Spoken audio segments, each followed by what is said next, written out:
Mychal. I'm a sommelier, tarot card reader, and former ballerina. I'm Suzanne. I am a writer, an author, and now a podcaster. This is All the Woo.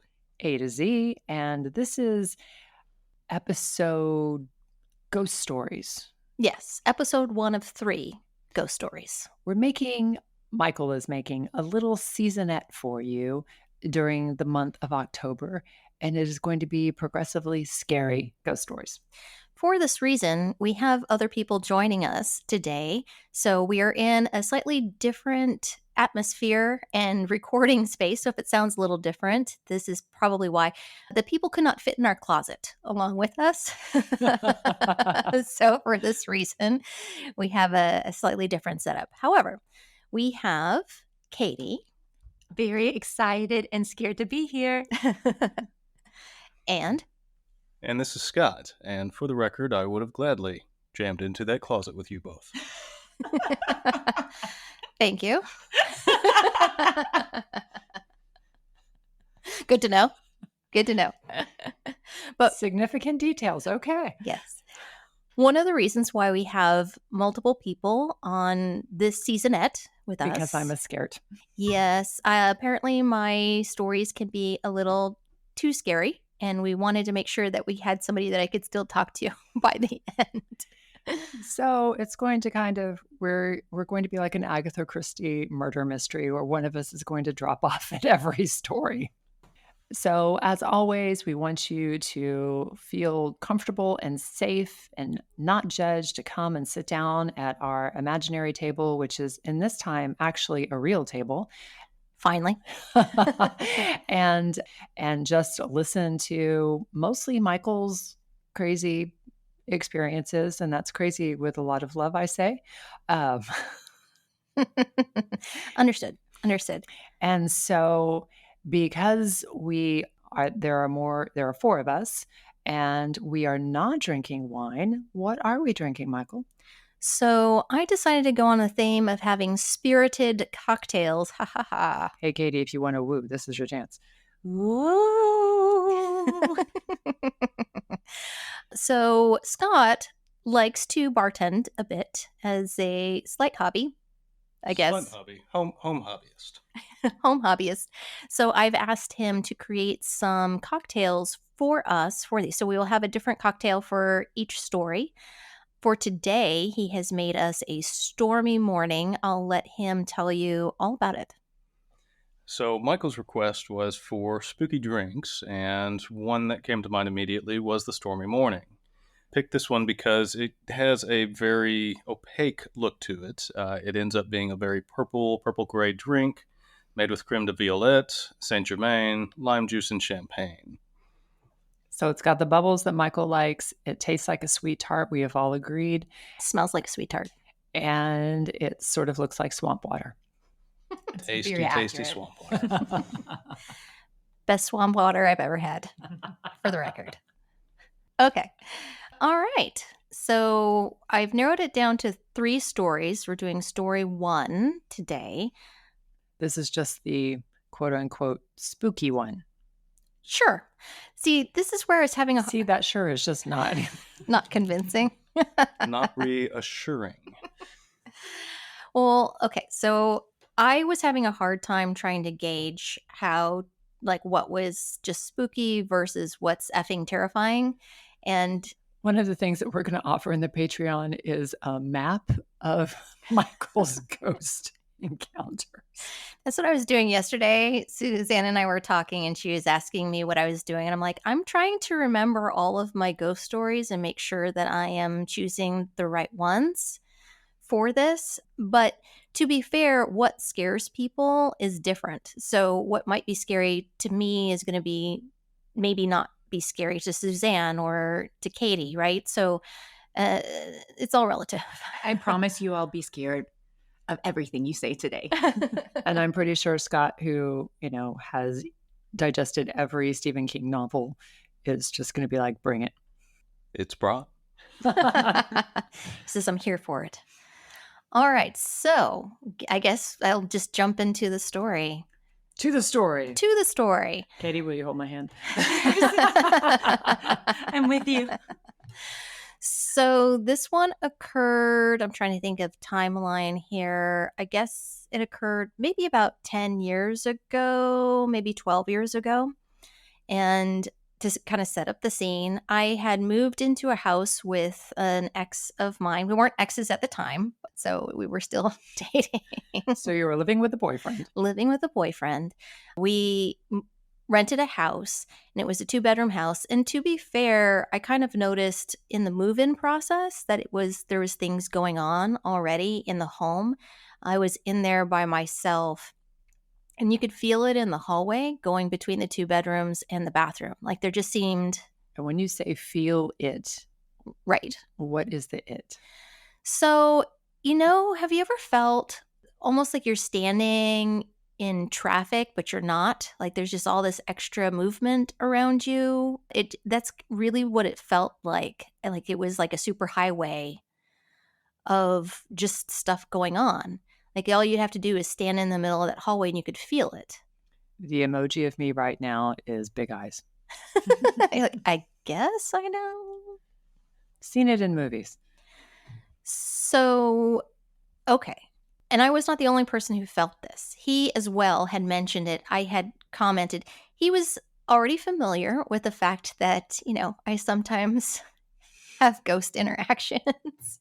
You mean you're haunted? Not myself personally,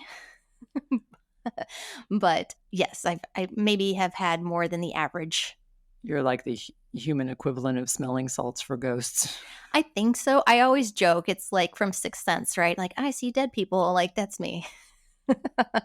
So yeah, he knew this, and we had kind of discussed it after I'd had my time there in the hallway and in the house by myself. None of the furniture was really moved in or anything like that. So you were in an empty house, standing in the hallway, and you felt like you were in the middle of a traffic circle. Correct. Okay. He felt it too when we talked about it. So it wasn't just a single thing. We had at some point fully moved into the house. So fast forward. And so current occupants in my house, myself, my then boyfriend, and my dog, Oscar. And all right, nighttime, bedtime, sleeping. Now I'm starting to get anxiety. Have a drink. Yeah, that's what the drink is for. So sleeping at night, woke up. You know how you kind of twilight wake up to switch positions or something like that. And that's exactly what I was doing. And I think I had moving from the inside of the bed to face the outside of the bed. And in this process, my eyes kind of opened a little bit, and I started to see something that was standing by the side of the bed. And you go through that period of time where your eyes start to focus. You're like, am I really seeing something? When you wake up, it takes a moment for you to really kind of wake up. Am I really seeing what I'm seeing? And to really take a moment. Gentle listener, are you going to be terrified every time you open your eyes in bed from now on? I'm sorry. I didn't mean to ruin that for you. if I am.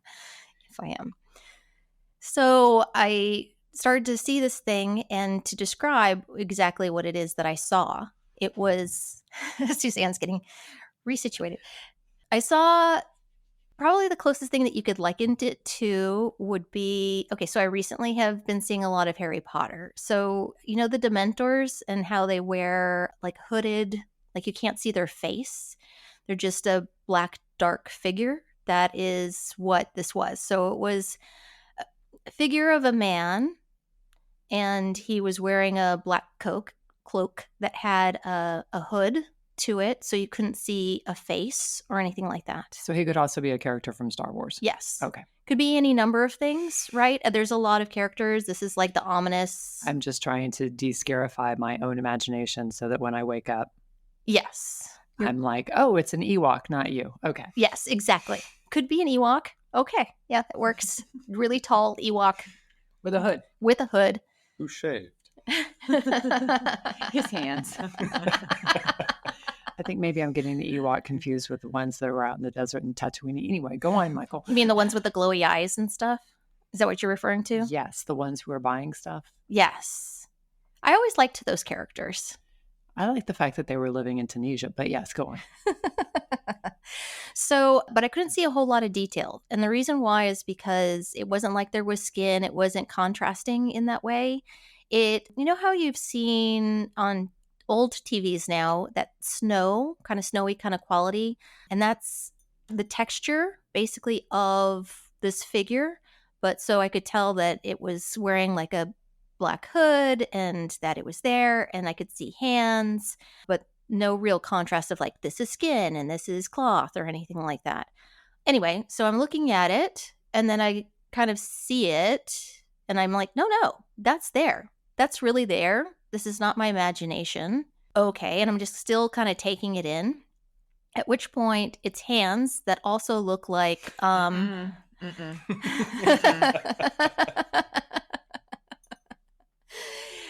So the reason why I bring up the Dementors is because their hands have a certain look, or the hands of, if you've seen Stranger Things, I forget his name, Vecna, that the last monster in the series so far. His hands, like the fingers are a little bit longer than normal. The joints looks like he has really bad arthritis, like that whole kind of look, and long nails and all of that. A bit of Pan's Labyrinth. A little bit, yeah. This is a common look, right, that you see in cinema.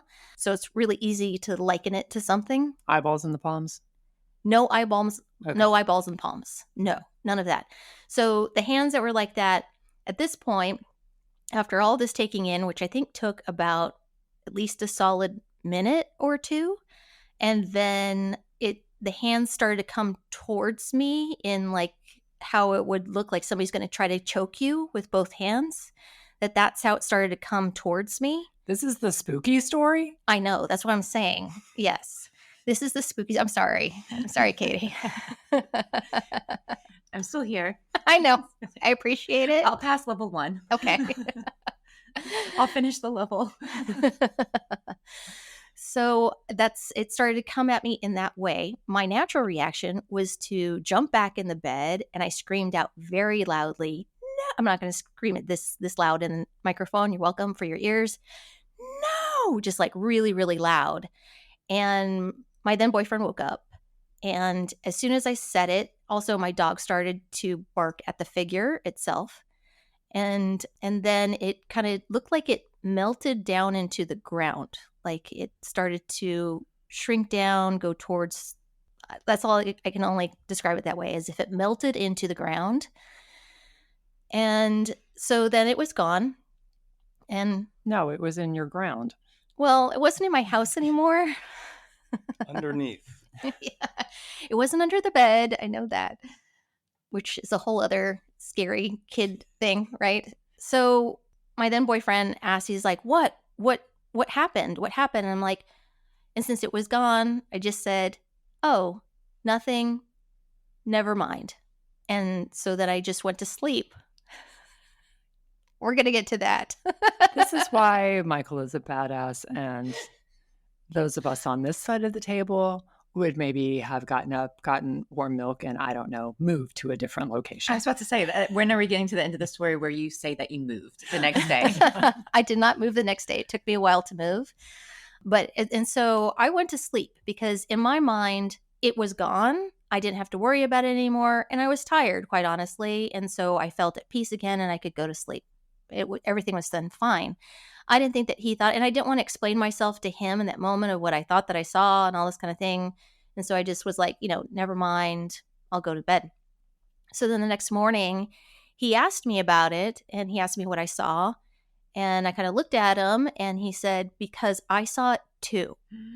He said, when you yelled, I got up and I looked at it and he said, it scared the living beep out of me. And he's like, I don't even know how you went back to sleep again. He's like, I couldn't sleep for the remainder of the night. And I was like, well, and my explanation was the same as I'm giving, as I just said. I was like, it was gone. I didn't have to worry about it anymore. And I was tired, so I went to sleep. I did not know that he saw it, but it really scared him a lot, obviously, because he didn't know what it was. And so I knew it was more than just what I thought I imagined. So if somebody's like, oh, well, you imagined it waking up or something like that. And so we kind of discussed it. I did not see it again, but at the same time, I, as we've discussed in the past, have been really good about protecting my space and learning how to claim my space in that way. So I didn't have to deal with it again. He had a different experience, though. I know that in that house, he very regularly would kind of, I think a couple of times, he didn't voice it too much at the time because we very uncomfortable where you've broken up and you're not really talking that much anymore. But you're still living together. Yes, it's one of those very comfortable situations. Yeah. With a ghost. With a ghost. And so the ghost kept on visiting him. And I am convinced. So y'all broke up and he got the ghost. He got He got to keep He got the ghost in the breakup. Yes. And I think a lot of it personally was, you know, those haunted shows where it's like about true hauntings, where it's like a house in Connecticut and it goes through about the family that No. moved in. Okay. Well, there are shows. I've heard about them from you. Yes, they do exist. And every once in a while, I do find them entertaining. I can't watch a lot of them because I personally feel like, for myself anyway, I'm already kind of, as we can tell, naturally an attractor for them. That if I'm watching something like that, especially for something that somebody has encountered really in their life, that the more I think about it and I am trying to break down the situation, that there's a potential that I'm opening myself up as an invitation, not necessarily to that specific thing, but to anything that might be kind of near me. The image of a ghost is in itself a ghost. Right. And so, and I think he was addicted to these shows. So he would watch them. And and maybe addicted is a strong word, but he watched them a lot. I would leave the room because I was like, I can watch a little bit with you, but I can't continue to watch. I can't go on like a loop of these shows. So I would step away from watching it. Something that I can say too is just like if you're concerned about listening to things and bringing things to you or opening up that door. This is not a portal. This is not a portal, but also there's other things that oftentimes people's energy can be a little bit more run down to attract things. So things like depression, excessive drinking, drugs, those kinds of things. Which does not include sweet tart drinks. Does not include sweet tart drinks, yeah.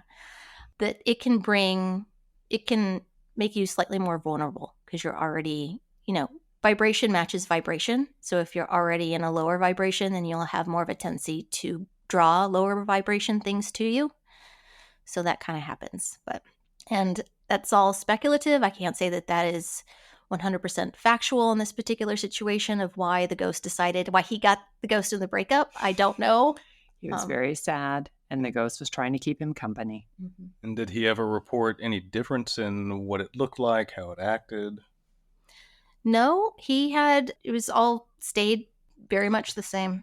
And did either of you experience the sensation in the hallway as before?